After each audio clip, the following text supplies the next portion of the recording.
გამარჯობათ, ამ ვიდეოში ვისაუბრებ for ციკლზე.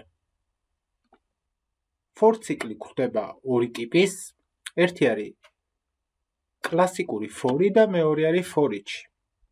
მოდით დავიწყოთ კლასიკური for-ით.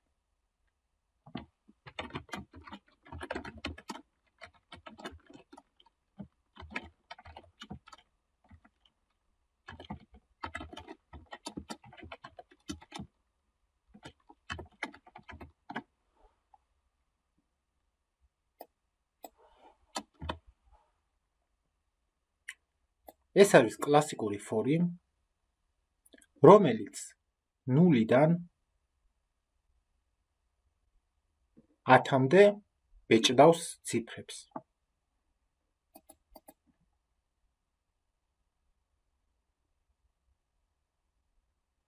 თუ კლასიკურ for-ში გვინდა მოვათავსოთ ერთზე მეთხაზიანი ლოგიკა, მაშინ უნდა ჩავსვათ ფრჩხილებში.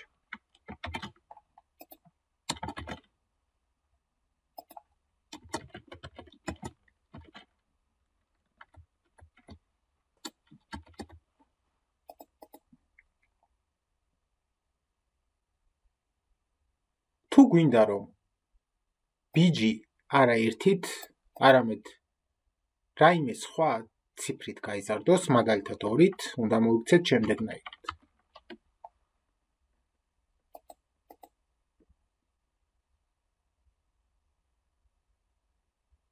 ამით ეს ვიდეო დასრულდა. გმადლობთ ყურადღებისთვის.